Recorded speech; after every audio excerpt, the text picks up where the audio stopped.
Hello, welcome back to the Thrifty Suburbanite channel. I'm going to switch gears a little bit. This is a project that I started out in 2018. Bits and pieces of it started out as a Sears SS16 Suburban. Had a twin cylinder Onan engine on it. My buddy wanted me to have it, so he took the engine off, which he wanted, and he gave me the tractor itself. For years and years around the homestead here, I used an 8 horsepower Briggs & Stratton engine on this thing just to tow around, plow snow, do whatever. But a few years after I got it, I found a Honda GSX 390. It's supposed to be about 13.5 horsepower or so. I put that in there. I took this whole thing down, sandblasted it. I put the engine in there, got it running. It was running around the yard, ran really well. The only thing it didn't have was a hood. Anybody familiar with this conversion with a 390 into a Sears frame means usually cutting the hood or cutting something, which I just couldn't do. Came across the Ghost grill and hood from a 71 or 72. It's on there, but I still have no room at all for the breather, for the intake. The exhaust is not a problem. I have a way of handling that. So what changed? Why am I working on this machine again after all these years? 5 years at least it's been sitting. Number one, I found a new hood, which is longer. This is a 72 Ghost grill, and it's just not long. I have it on the riser now to bring it up, and it looks goofy. It just doesn't look like it should. The 65 that I found, somebody gave to me. That's the advantage of being a collector of old stuff like this. People just give you things. I found a 65 that has a longer hood. I'm not sure about the dimension here or anything else. Honda GSX 390 engine. When I put it away, it leaked a bunch of oil. It's probably the drive side. Probably needs a seal on the drive side. The rest of the machine, I went through everything. I had to put new tires on it. Underneath was turned over, sandblasted, and repainted. 2018. The only thing we have to straighten out yet is the hood, the exhaust, and the intake. What I may end up having to do is move the engine back a little further still. It's right at the end of what the actual frame is. I have about 2 inches more that I can go, but the bolts aren't going to be on the frame, which means I'll have to weld another piece of metal underneath to extend the frame backwards a little. I'm not sure how that's going to work out with the geometry for the clutch. That's something we may have to deal with later. We do need to look into the intake and exhaust and get another hood on here. That's what we'll start with. Okay, here's our donor. You'll also see another grill on the ground here. That's my favorite grill style. I love these. That came from one of my junk tractors here on the side. This is what we're going to take. Shouldn't be too hard. Probably 7/16 and 1/2 inch. That's what I brought. It's got a little bit of rust and paint problem underneath here. Looks like somebody hit with a spray bomb one time.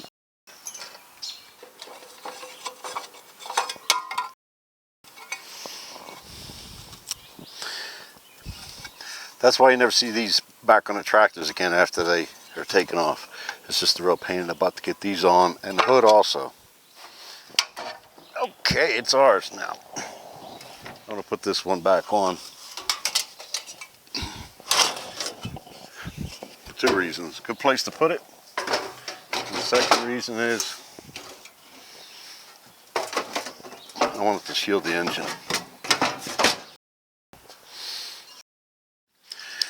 So right off the bat, it looks like it's a good 5/8 an hour. It's probably more, probably like 3/4 or 1. So let's look where the other one ends. This is 2 1/4 longer. This is 2 1/4 longer.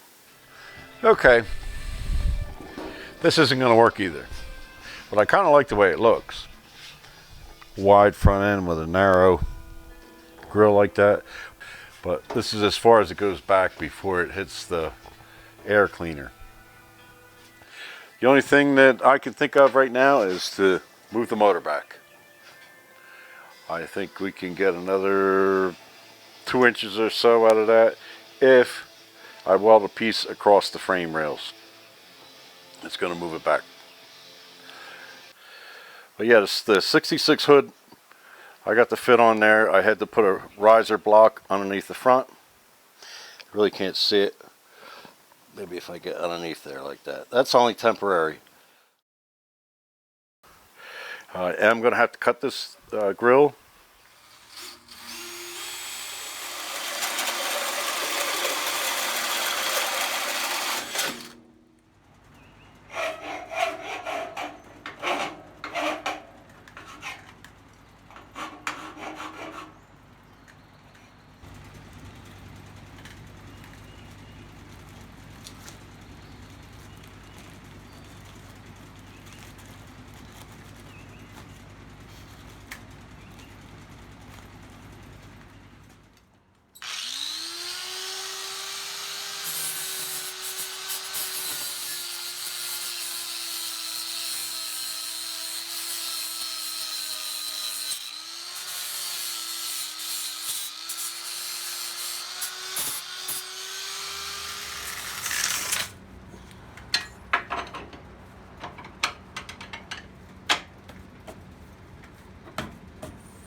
Working on a little bit more of the painting today.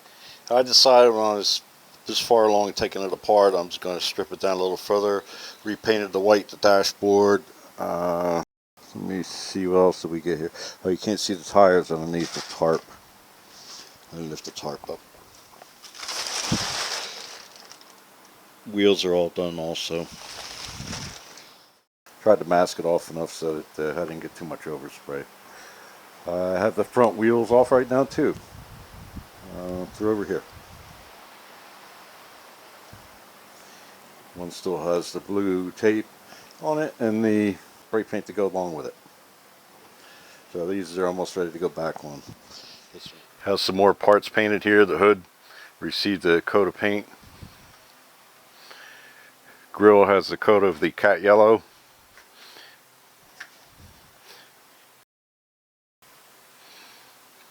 Didn't go too crazy on it. Hood support, the black rod right there you see is painted also.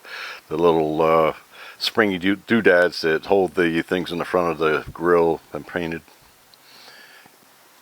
And because I'm going to delete the headlights, I had to make a new piece to go across the top of the grill. That'll film where the headlight and the cells were. What I'm going to start on today is a little bit of maintenance on this engine. I don't know what the valve clearances are. I have my tools out. I'm going to yank that valve cover off and see. The carburetor's got to come off, and the ultrasonic cleaner. The ultrasonic cleaner out here is plugged in and heating up, getting ready for the carburetor. This is the adapter for the new air filter I have to put on here. We used to call them velocity stacks back in the day. You put them on motorcycles. I'm not sure what type of performance advantage this is going to have because other air cleaner is pretty restrictive. We will find out. It may need a little bit of retuning here and there. I don't really know. So this little bracket up here is what makes you able to use your choke still. And that's got to come off with the whole thing. There's a little tab back there that holds it in. It'll slide right off eventually. Apparently that one's a little bit tight on there. There it is. Like I said, a little bit dirty. Hopefully the interior is none the worse for wear. We'll find that out when I disassemble it. Let's see if I can try to get these gaskets off without damaging them.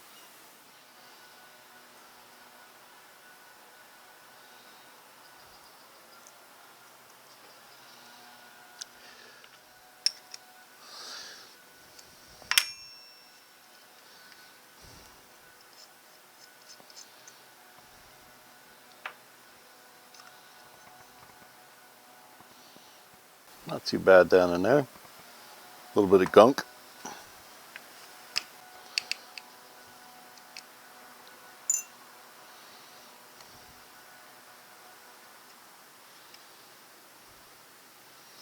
Needle and float, good. I'm not seeing too much to be worried about in here.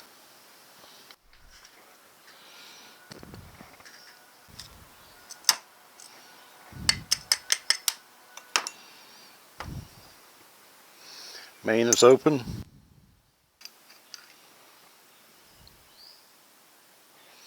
Not bad.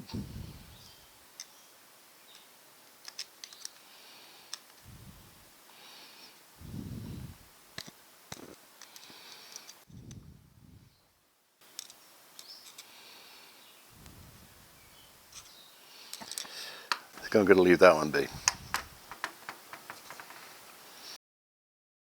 Just going to dip it in the ultrasonic now. See how she comes out.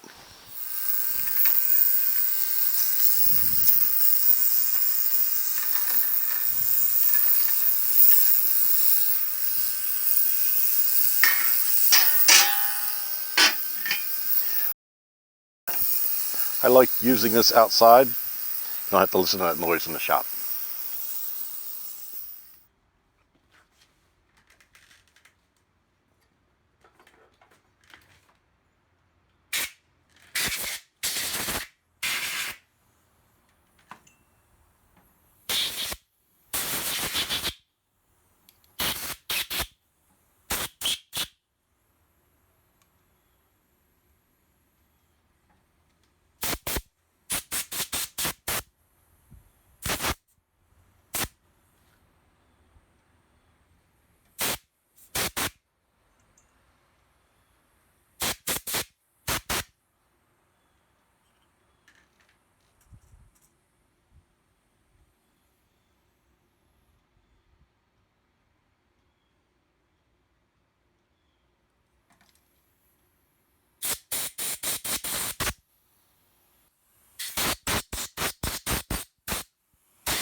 Let's see what's going on down in here. Seems like the rubber O-ring underneath this bolt is pretty much intact. It's hard to come out. It's always a good sign.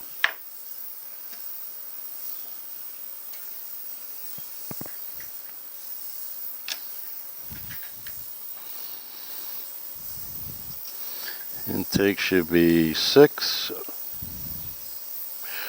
A little drag on it. 006. There we go. Bring her around.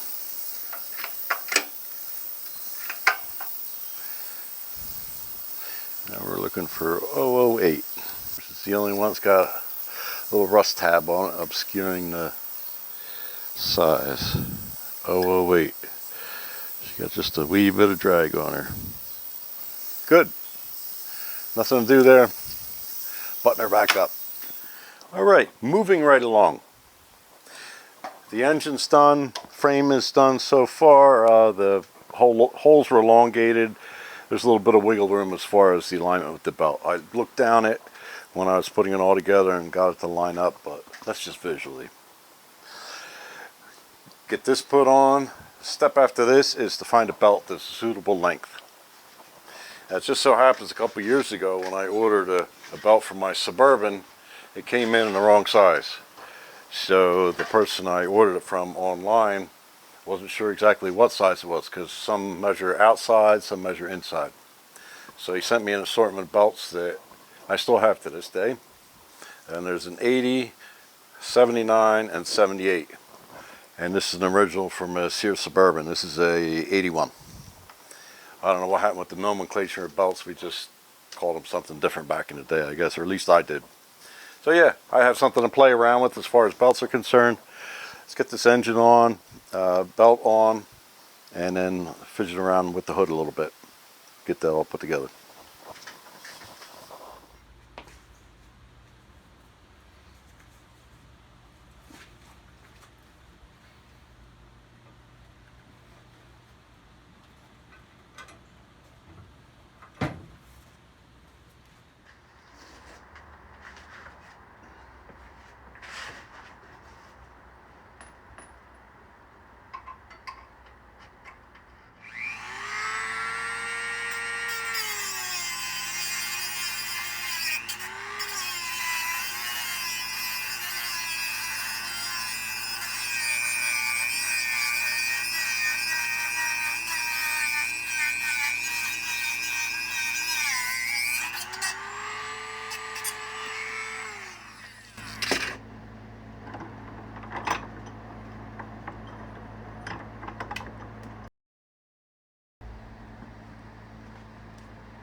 We don't want a rusty bolt in our new tractor.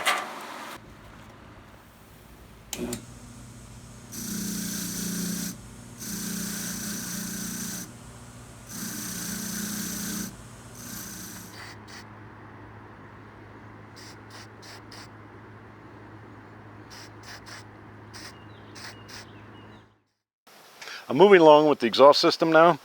That's the muffler I'm going to put on this. Here's a piece of 1-inch cast iron pipe. It didn't have any thread on the end.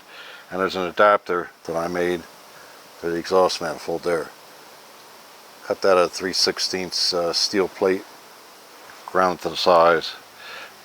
Ready to weld on there. I take my time with this, I don't know, and not put too much heat into that joint and warp at the metal on that manifold adapter. But there it is. Gonna weld it up slowly but surely.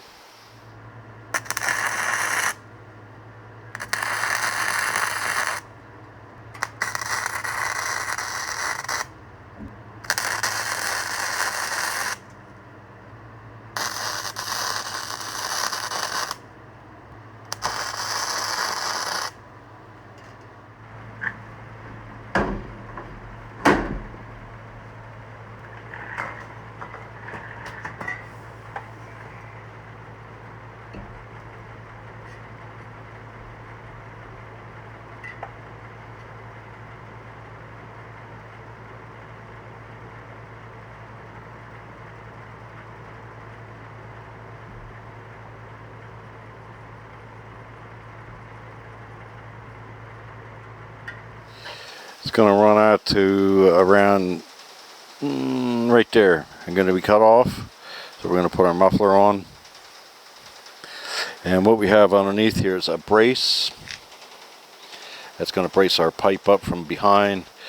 I anticipate running into things with this exhaust. It's just what you do when you mow. So I'm going to try to support a little bit the weight and the actual structure of the pipe itself. So in case if it does contact something, it's not going to break off.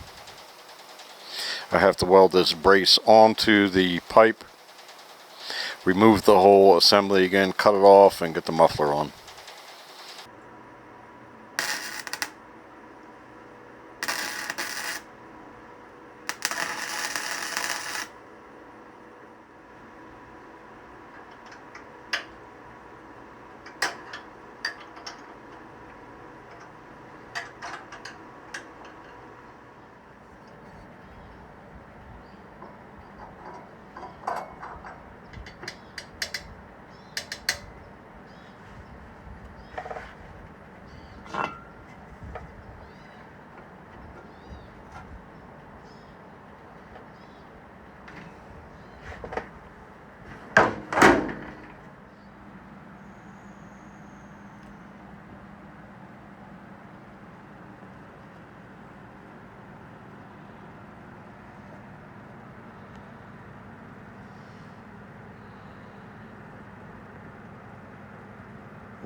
it's going to be a wrap on this episode of the Sears tractor resurrection, if you want to call it that.